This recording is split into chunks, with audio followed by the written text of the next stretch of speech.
So hello everyone, स्वागत है आपका अपने यूट्यूब चैनल लर्निंग मजा पर। तो पिछले वाले वीडियो लेक्चर में हमने कोऑर्डिनेट सिस्टम से रिलेटेड थोड़ा बेसिक पढ़ लिया था। इस वाले वीडियो लेक्चर में हम स्टार्ट करने वाले हैं अपना 4 टाइप का कोऑर्डिनेट सिस्टम, जो कि था स्फेरिकल पोलर कोऑर्डिनेट सिस्टम। ठीक, तो स्टार्ट करते हैं। उम्मीद कर रहा हूँ आपने वो वीडियो देखी होगी, क्योंकि वो वीडियो अगर आप देख लेंगे तो आपका यह थोड़ा इस लेक्चर को, अगर आप पहली बार देख रहे हैं इस वीडियो लेक्चर को, मतलब पहली दफ़ा आप इस कॉन्सेप्ट को समझने की कोशिश कर रहे हैं, तो मेरा एक छोटा सा रिक्वेस्ट ये है कि पहले आप वो वाला वीडियो लेक्चर देख लो, उसके बाद ये वाला देखो, ताकि आपको थोड़ा बेहतर समझ में आए। ठीक, तो स्टार्ट कर रहे हैं अपना टॉपिक स्फेरिकल पोलर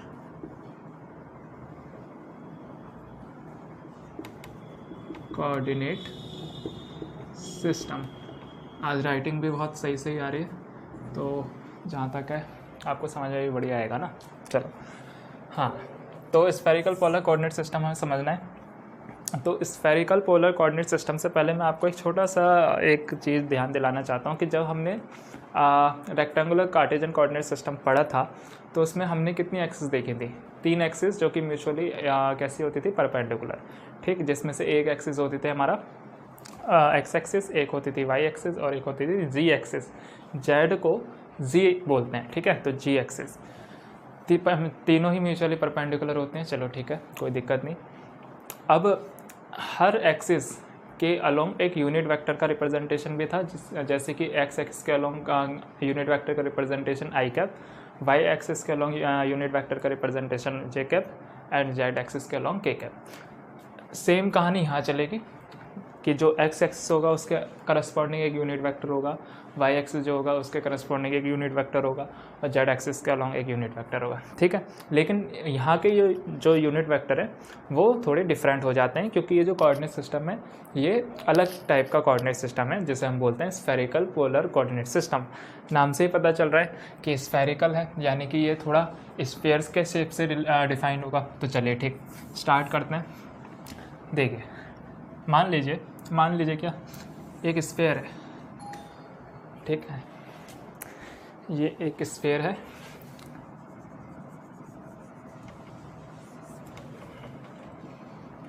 ये, ठीक है, चलो बढ़िया। तो ये एक स्फेयर है, ठीक। तो इस स्फेयर की अगर मैं बात करूं तो ये एक 3D स्पेस में प्लेस है, ठीक है, ये एक स्फेयर है और ये एक 3D स्पेस में प्लेस है। चूँकि स्फेयर है तो जाहिर सी बात है कहीं पे प्लेस होगा तो वो जगह ही एक 3D स्पेस होगा। 2D स्पेस में एक स्फेयर को कैसे आप रख सकते हो? ठीक है, तो let's say this is r x axis and this is, sorry, मैं कोशिश करूँगा कि जैसे कि मोस्ट ऑफ द, अब चूँकि मैं रोहिलखंड यूनिवर्सिटी से पढ़ा हूँ, तो रोहिलखंड यूनिवर्सिटी में जो ज़्यादातर बुक चलती हैं उसमें इस एक्सिस को हम एक्स एक्सिस बोल देते हैं, इसको वाई, इसको जेड। हालांकि इससे कोई अंतर आता नहीं है, कोई दिक्कत वाली बात नहीं है, लेकिन कोशिश मैं ये कर रहा हूँ ताकि आप बुक से अगर आप खुद पढ़ें तो आपको थोड़ा समझने में आसानी हो। ठीक, तो ये x, this is why and this is Z. ठीक, कोई दिक्कत नहीं, बढ़िया चल रहा है। अच्छा, ऐसा नहीं है कि मुंह फाड़ के कोई सा भी रख लो, एक्स इधर वाई इधर जेड, ऐसा ज़रूरी नहीं है ना। मैंने आपको पिछले वीडियो में फिंगर कर्ल वाली जो एक कॉन्सेप्ट था वो मैंने समझाया था कि इस तरीके से हमें कोऑर्डिनेट सिस्टम को अज्यूम करना पड़ता है कि जेड एक्सिस का जो डायरेक्शन है वो थंब का डायरेक्शन हो। जैसे कि आप एक्सिस को रखो तो एक्स एक्सिस वाई के अलॉन्ग आप कर्ल करोगे, तो जेड जो थंब की डायरेक्शन है वो जेड के अलॉन्ग ही आ रही है। ठीक है, तो अपना जो हमने अज्यूम करा है कोऑर्डिनेट सिस्टम इज़ करेक्ट। ठीक, चलो, मैंने मान लिया कि इस स्फीयर के सरफेस पे एक पॉइंट कंसिडर कर लिया मैंने, ये आई होप आपको दिख रहा होगा, मैं थोड़ा बड़ा बना देता हूँ, एक पॉइंट कंसिडर करा। ठीक, अब इस पॉइंट का पोजीशन वेक्टर अगर आपको रिप्रेजेंट करना हो तो क्या है? कुछ नहीं है, ओरिजिन ओ से डायरेक्ट लिंक कर दो इस तरीके से। ठीक, ये इसका पोजीशन वेक्टर है। ठीक है, इस पोजीशन वेक्टर की कुछ ना कुछ लेंथ होगी, वो मैंने मान लिया आर, कोई दिक्कत नहीं, सही चल रहा है। ये मैंने मान लिया कि ये जो पोजीशन वेक्टर है ये जेड एक्सिस से एंगल बना रहा है थीटा, कोई दिक्कत नहीं। अब आप एक काम करेंगे, क्या काम करेंगे, हम एक काम करेंगे कि ये जो आर है हमारा, जो हमारा आप इसे रेडियल लेंथ या रेडियल लेंथ बोलेंगे, उसके हम कंपोनेंट को ब्रेक करते हैं। चलिए करते हैं। तो अगर ये थीटा है और ये आर है, तो ये आर का ये कंपोनेंट अगर आप देखें तो ये कितना होगा, तो ये जो कंपोनेंट होगा ये कितना होगा, ये आर का कॉस थीटा होगा। ठीक है, तो ये होगा आर का कॉस थीटा। ठीक, अब यही जो आर का कॉस थीटा है यही मेरी किसकी वैल्यू होगी, ये मेरी जेड की वैल्यू होगी। चलो ठीक है, तो जेड की वैल्यू मेरी क्या आ गई, आर कॉस थीटा। कोई दिक्कत नहीं, आगे चलिए। अब मैं क्या कर रहा हूँ, इसका दूसरा कंपोनेंट कहाँ होगा, वाई एक्सिस पर नहीं, वाई एक्सिस पे नहीं होगा। क्यों, क्योंकि ये जो स्फेयर है ये 3D स्फेयर है ना। इस स्फेयर के अगर मैं थोड़ा एनालाइज करने की बात करूँ, जैसे मान लीजिए ये एक स्फेयर है, इस तरीके से ना, एक स्फेयर है, तो ये जो पॉइंट है ये 3D में, हवा में, ठीक है, हवा में कुछ इस तरीके से, ये तो ये कुछ इस तरीके से हवा में है। थोड़ा आपको अब थोड़ा फील आया होगा, है ना। तो अगर आपका ये थीटा है तो आपने कह दिया कि ये को आर कॉस थीटा है, तो जो आर साइन थीटा का प्रोजेक्शन होगा वो क्या होगा, वो एक्स वाई प्लेन पर आएगा। ठीक, क्योंकि वो जो पॉइंट है वो 3D में है। ठीक है, जब आप उसका प्रोजेक्शन लोगे तो एक्स वाई प्लेन पर आएगा। उम्मीद करता हूँ आपको ये चीज़ समझ में आ रही होगी। तो इसका जो प्रोजेक्शन आएगा वो कुछ इस तरीके से यहाँ पर आएगा। ठीक, तो ये आर का कॉस थीटा है, तो ये वाला जो कंपोनेंट होगा, ये वाला कंपोनेंट, ये इतनी लेंथ जो होगी ओरिजिन से इस पॉइंट तक की जो लेंथ होगी, यही क्या होगी, मेरी आर साइन थीटा। ठीक, बट अब यहाँ से एक चीज़ आपको सुनना है, ये ओ मैं यहाँ बना देता हूँ। ठीक, अच्छा, अब मैंने मान लिया कि जो आर साइन थीटा है ये एक्स एक्सिस से फाई एंगल को बना रहा है। ठीक है, फाई एंगल को बना रहा है। चलो ठीक, अब आप ध्यान से देखिए, अगर ओरिजिन से ये लेंथ आर साइन थीटा है और ये एक्स एक्सिस के फाई एंगल फॉर्म कर रहा है, तो क्या मैं इस आर साइन थीटा का कंपोनेंट ब्रेक नहीं कर सकता। तो अगर ये आर साइन थीटा है तो आर साइन थीटा का ये वाला कंपोनेंट अगर मैं देखूँ, इसके भी मैं दो कंपोनेंट कर सकता हूँ। एक ये वाला कंपोनेंट, मैं आर साइन थीटा को थोड़ा यहाँ लिख देता हूँ, this is r sine theta. तो ये आर साइन थीटा का कौन सा कंपोनेंट है, फाई के साथ वाला। ये जो होगा, ये लेंथ कितनी होगी, ये मेरी होगी आर साइन थीटा का यस कॉस फाई कंपोनेंट, जो कि होगा मेरी किसकी वैल्यू, एक्स की वैल्यू। ठीक है, चलो ठीक, अब ये आर साइन थीटा का ये जो कंपोनेंट होगा ये कौन सा होगा, आर साइन थीटा का साइन फाई कंपोनेंट, जो कि किसकी वैल्यू देगा, वाई की वैल्यू। तो यहाँ से लेके और यहाँ तक की जो लेंथ है जो कि मेरी वाई है, वो होगा आर साइन थीटा का कौन सा component, sine phi component, r sine theta का साइन फाई कंपोनेंट। ठीक, बस जैसे ही हमने करा क्या इस वाले डायग्राम में, इस डायग्राम में हमने ये कोशिश करी कि जो मेरा रेक्टेंगुलर कार्टेशियन कोऑर्डिनेट सिस्टम में एक्स वाई जी था, एक्स वाई जी की जो वैल्यू थी उसको हमने इंटरचेंज कर लिया, हमने कन्वर्ट कर लिया in the form of are theta and phi. अब आर थीटा फाई के रूप में ही कन्वर्ट क्यों करा, क्योंकि हमारा जो स्फेरिकल पोलर कोऑर्डिनेट सिस्टम होता है ना, इसमें जो यूनिट वेक्टर्स होते हैं, इसमें जो यूनिट वेक्टर को बेसिक वेक्टर्स भी बोलते हैं, वो r cap, theta cap and phi cap ही होते हैं। ठीक है, इसलिए हमने यहाँ पे एक्स वाई एंड जी की वैल्यू जो हमारी आएंगी उसको हमने कन्वर्ट करा आर थीटा और फाई के टर्म में। क्लियर, तो हम एक एक करके लिख लेते हैं। चलो तो जल्दी से लिख लो, एक्स की वैल्यू हमें कितनी मिली, r sine theta cos phi, y की वैल्यू कितनी मिली, r sine theta sine phi. ठीक, एंड जी की वैल्यू कितनी मिली, आर कॉस थीटा। चलो इस पूरे को इक्वेशन नंबर 1 मान लेते हैं, कोई दिक्कत नहीं। चलो अब क्या करते हैं, हाँ या एक काम करते हैं, डिफरेंट ही मान लेते हैं ना सबको।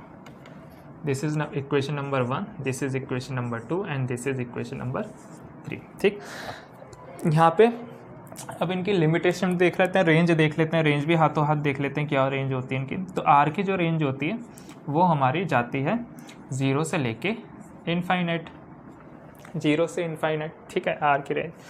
अच्छा, उसके बाद आता है फाई की जो रेंज होती है उसकी रेंज होती है 0 से 2 पाई, कोई दिक्कत नहीं। एंड जो थीटा की रेंज होती है वो होती है 0 से पाई। अगर मैं ये बताता भी नहीं ना तो भी आपको आना चाहिए था ये, क्योंकि जो मैंने लास्ट वीडियो डाली थी, लास्ट पता नहीं कौन सी वीडियो थी वो, उसमें मैंने आपको बताया था कि एक स्फीयर बनता कैसे है। तो उस स्फीयर में मैंने आपको ये भी समझाया था कि जो आर थीटा फाई होता है उनकी रेंज क्या होती है। ठीक है, अगर आपने देखे नहीं हो तो देख लेना, वरना कोई नहीं, हाँ तो मैंने समझा ही दिया। चलो तो यहाँ तक हो गया काम। चलो अब मेरा मन कर रहा है कि एक बार इक्वेशन 1 का स्क्वायर और 2 का स्क्वायर और इक्वेशन 3 का स्क्वायर करके सबको एडअप कर लेते हैं। तो 1 का स्क्वायर प्लस 2 का स्क्वायर प्लस 3 का स्क्वायर, चलो करके देखते हैं।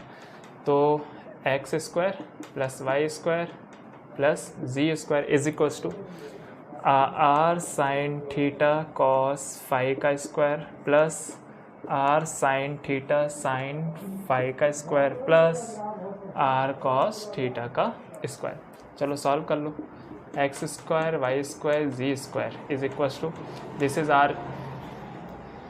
Are square sine square theta cos square phi plus r square sine square theta sine square phi plus r square cos square theta.